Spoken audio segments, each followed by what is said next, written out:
श्रीमद् भगवत गीता असली लाहौरी भाषा हिंदी में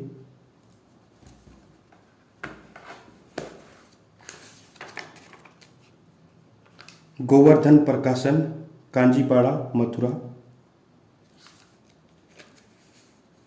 स्वामी किशोरदास कृष्णदास द्वारा कृत। श्री ओम नमो भगवते वासुदेवाय वासुदेव विश्वेश्वराय आदि पुराण अपरंपार आलेख पुरुषाय नमः। दोहा। जगत बंधु ज्योति स्वरूप जिय की जाननहार, हरियस मांगन आयो दास प्रभु के द्वार। श्री भगवान ने अर्जुन को जो गीता ज्ञान दिया सो तुझको मिले। हे भव भय भंजन, यह किशोरदास आपसे ज्ञान रूपी प्रकाश मांगता है। हे प्रभु, गीता ज्ञान के उच्चारण के करने से तेरे भक्त ब्रह्म को पाते हैं। हे प्रभु, मैं आपकी शरण में पड़ा हूँ। किशोरदास और कृष्णदास अति गरीब दीन हैं और पाप परम प्रवीण आरत दुख भंजक हो। हे कमलापति, कृपा निदान श्री कृष्ण भगवान आपके संतों और भक्तों के हेतु मैं यह गीता ज्ञान भाषा में कहता हूँ। श्री गीता के ज्ञान की कथा प्रारंभ।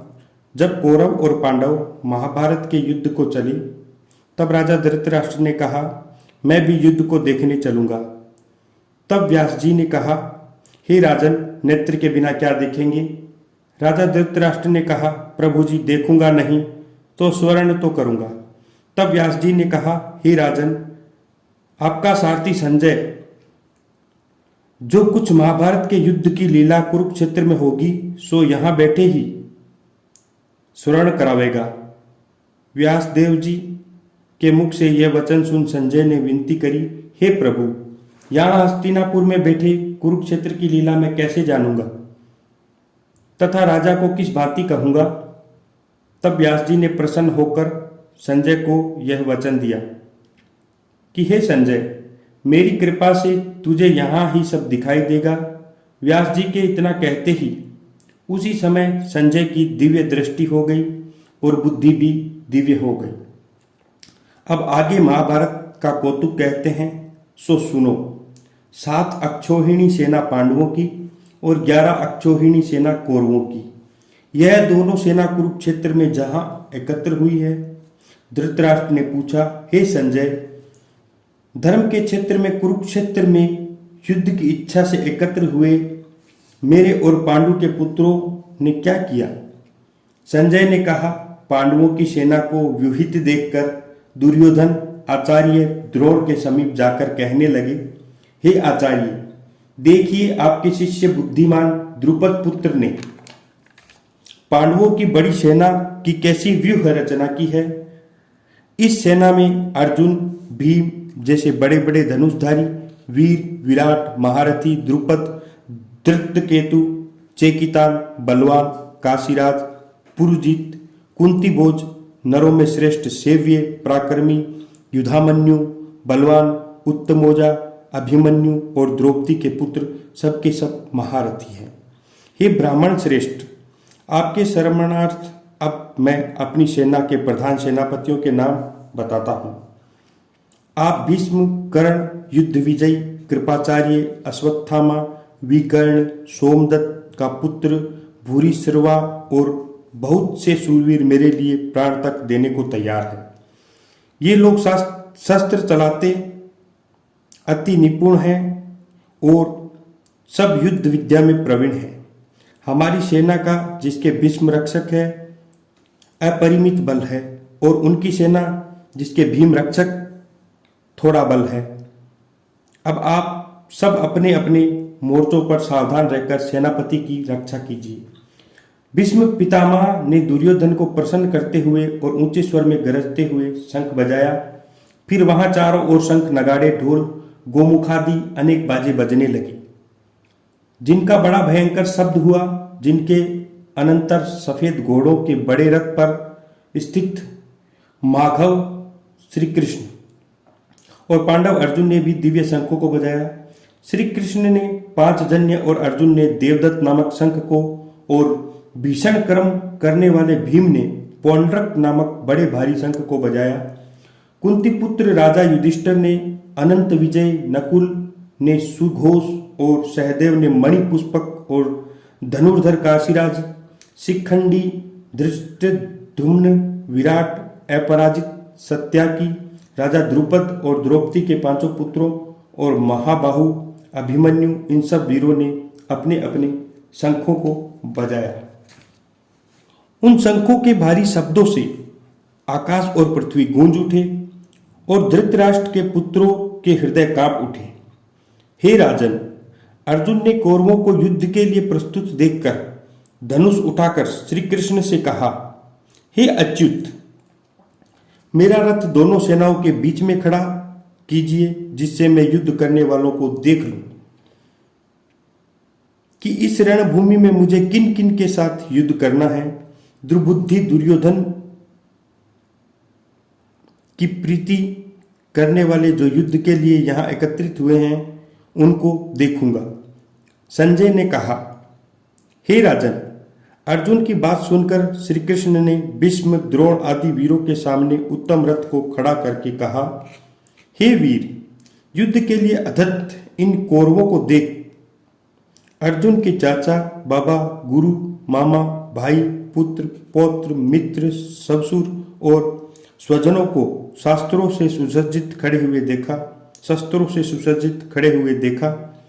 दोनों तरफ की सेनाओं ने अपने ही सब बांधवों को खड़े देखकर अर्जुन परम विकल हुए तथा अत्यंत खेद के साथ यह वचन कहे, हे कृष्ण, युद्ध की इच्छा से आए हुए इन अपने बंधुओं को देखकर मेरे अंग ढीले होते जा रहे हैं और मुख सूज गया है।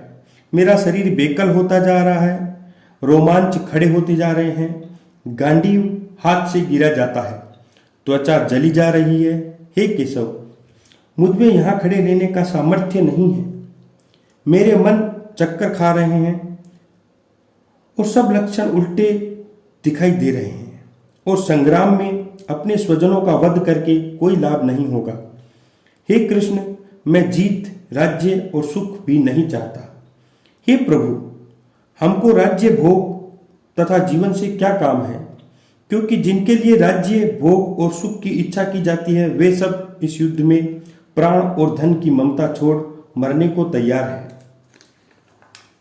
और आचार्य, पिता, पुत्र, पितामह, मामा, स्वसुर, पौत्र, साले, संबंधी, ये सब मुझे मारे तो भी हे मधुसूदन, मैं इन्हें मारने की इच्छा नहीं करूंगा। हे जनार्दन, त्रिलोकी के राज्य में इन्हें मारना नहीं चाहता। फिर इस पृथ्वी के राज्य के लिए तो कहना ही क्या। हे जनार्दन, धृतराष्ट्र के पुत्रों को मारकर हमारा क्या भला होगा। इन आतताइयों का वध करने से पाप ही होगा। इसलिए हमें अपने भाई धृतराष्ट्र के पुत्रों को मारना अनुचित है। हे माधव, स्वजनों को मारकर क्या हम सुखी हो सकते हैं? ये सब लोभ के वशीभूत है और कुल के नाश करने तथा मित्रद्रोह करने में पाप को नहीं देखते। कुल नाश के दोष को जानते हुए भी हमको इस पातक से क्या दूर चले जाना चाहिए। कुल का नाश होने से कुल के प्राचीन धर्म नष्ट हो जाते हैं, फिर धर्म नाश होते हैं, धर्म का नाश होता है, कुल में पाप बढ़ता है। हे कृष्ण, पाप से कुल की स्त्रियां व्याभिचारिणी हो जाती है, जिनकी वर्ण संकर संतान उत्पन्न होती है। वे वर्ण संकर जिन पुरुषों ने कुल को नष्ट किया है, उनको तथा उस कुल को नरक में पहुंचाते हैं, क्योंकि श्राद्ध तर्पणादि बंद हो जाते हैं। वर्ण संकर बनाने वाले दोषों से कुल ध्वंसकों के जाति धर्म और कुल धर्म निरंतर नाश होते हैं। हे जनार्दन, मैंने बार बार सुना है कि कुल धर्म नष्ट होने से निश्चय नरकवास करना पड़ता है। हाय, हम बड़ा पातक करने को तैयार हैं। जो राज्य सुख के लोभ से स्वजनों को मारने की कोशिश कर रहे हैं, शास्त्रों को धारण किए हुए धृतराष्ट्र पुत्र यदि मुझ शस्त्र रहित को, उपायहीन को रणभूमि में वध कर डाले तो मेरा बहुत कल्याण हो। संजय ने कहा, हे राजन, यह कहकर अत्यंत दुखित होकर अर्जुन ने उसी समय धनुष बाण फेंक दी और रथ के पिछले भाग में जा बैठे। प्रथम अध्याय का महात्म्य। एक समय पार्वती ने पूछा, हे महादेव जी, किस ज्ञान के बल से आपको संसार के लोग शिव कर पूजते हैं? आप मृगछाला ओढ़े, अंगों में शमशानों की विभूति लगाए, गले में सर्प और मुंडों की माला पहने, इनमें तो कोई पवित्र नहीं, फिर आप किस ज्ञान से पवित्र है? वह आप कृपा कर कहिए। महादेव जी बोले, हे प्रिय, सुनो, गीता के ज्ञान को हृदय में धारण करने में मैं पवित्र हूँ और उस ज्ञान के लिए मुझे बाहर के कर्मों व्याप्त नहीं है। तब पार्वती ने कहा, हे भगवान, जिस गीता ज्ञान की आप ऐसी स्तुति करते हैं, उनके श्रवण करने से कोई कृतार्थ भी हुआ है? तब महादेव जी ने कहा, इस ज्ञान को सुनकर बहुत जीव कृतार्थ हुए हैं और आगे भी होंगे। तुझसे एक पुरातन कथा कहता हूं, तुम स्मरण करो। एक समय पाताल लोक में शेषनाग की शैया पर श्री नारायण नयन मूंद कर अपने आनंद में मग्न थे। उस समय भगवान के चरण चापती हुई श्री लक्ष्मी जी ने पूछा, हे प्रभु, निद्रा और आलस्य उन पुरुषों को व्याप्त है जो जीव तामसी है, फिर तो तीनों गुणों से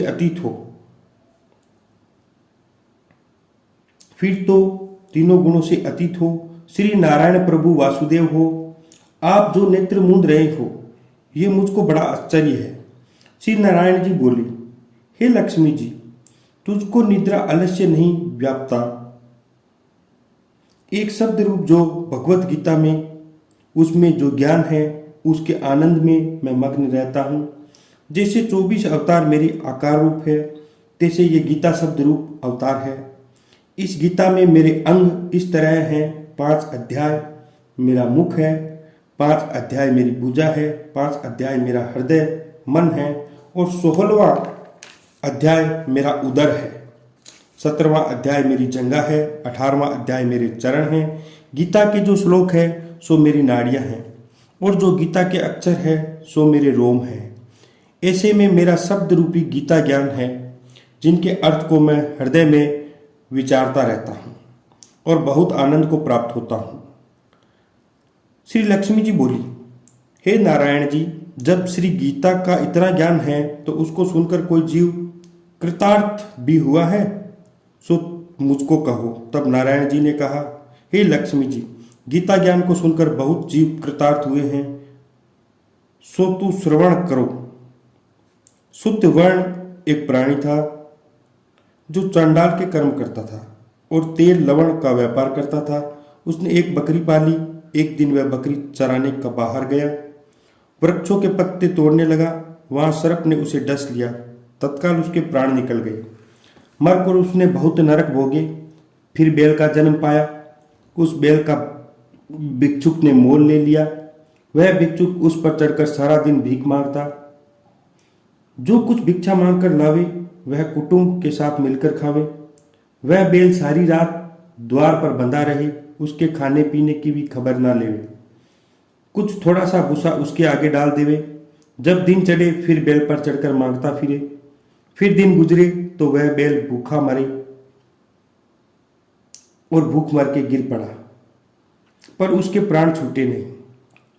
नगर के लोगों ने देखा, कोई तीर्थ का फल दे, कोई व्रत का फल दे, पर उस बैल के प्राण छूटे नहीं। एक दिन एक गणिका आई। उसने मनुष्यों से पूछा, यह भीड़ कैसी है? तो उन्होंने कहा, इसके प्राण जाते नहीं, अनेक पुण्यों का फल दे रहे हैं तो भी इसकी मुक्ति नहीं होती। तब गणिका ने कहा, मैंने जो पुण्य किया है उसका फल इस बेल के निमित्त दिया है। इतना कहते ही बेल की मुक्ति हुई। तब बेल ने एक ब्राह्मण के घर जन्म लिया। पिता ने इसका नाम सुशर्मा रखा। जब बड़ा हुआ पिता ने इसको विद्यार्थी किया। तब इसको पिछले जन्म की शुद्ध रही थी। यह अति सुंदर हुआ। इसने एक दिन मन में विचार किया कि जिस गणिका ने मुझे बेल की योनि से छुड़ाया था उसका दर्शन करूं। विपरीत चलता चलता गणिका के घर गया और कहा, तू मुझे पहचानती है? गणिका ने कहा, मैं नहीं पहचानती, तू कौन है? तेरी मेरी क्या पहचान? तू विप्र, मैं वैश्य। तब विप्र ने कहा, मैं वही बेल हूं जिसको तुमने अपना पुण्य दिया था। तब मैं बेल की योनि से छूटा था, अब मैंने विप्र के घर जन्म लिया है। तू अपना वह पुण्य बता। गणिका ने कहा, मैंने अपने जाने कोई पुण्य नहीं किया, पर मेरे घर एक तोता, वह कुछ पढ़ता है, मैं उसके वाक्य सुनती हूँ। उस पुण्य का फल मैंने तेरे निमित्त दिया। तब विप्र ने तोते से पूछा कि तुम सवेरे क्या पढ़ते हो? तोते ने कहा, मैं पिछले जन्म में विप्र का पुत्र था। पिता ने मुझे गीता के पहले अध्याय का पाठ सिखाया था। एक दिन मैंने गुरुजी से कहा, मुझको आपने क्या पढ़ाया? तब गुरुजी ने मुझे शाप दिया कि तू सुआ हो जा, और उसी दिन से मैं तोता बन गया। तब मैं सुआ हुआ। एक दिन फंदक मुझे पकड़ ले गया। एक विप्र ने मुझे मोल लिया। वह विप्र भी अपने पुत्र को गीता का पाठ सिखाता था। तब मैंने भी वह पाठ सीख लिया। एक दिन विप्र के घर चोर आए। उसको धन तो प्राप्त न हुआ, पिंजरा उठा ले गए। उन चोरों की यह गणिका मित्र थी। मुझे इसके पास ले आए, सो मैं नित्य गीता के पहले अध्याय का पाठ करता हूँ। वह यह सुनती है, पर इस गणिका की समझ में नहीं आता जो मैं पढ़ता हूँ। इसने वह पुण्य तेरे निमित्त दिया, सो यह गीता जी के पहले अध्याय के पाठ का फल है। तब विप्र ने कहा, हे सुख, तू भी विप्र है, मेरे आशीर्वाद से तेरा कल्याण हो। सो हे लक्ष्मी। इतना कहने से तोते की मुक्ति भई। गणिका ने भी भले काम ग्रहण किए। वह नित्य प्रति स्नान करे और गीता के प्रथम अध्याय का पाठ करे। इससे उसकी मुक्ति हुई। श्री नारायण ने कहा, हे लक्ष्मी, जो कोई अज्ञानवश भी गीता का पाठ करे या श्रवण करे, उसको भी मुक्ति मिलेगी।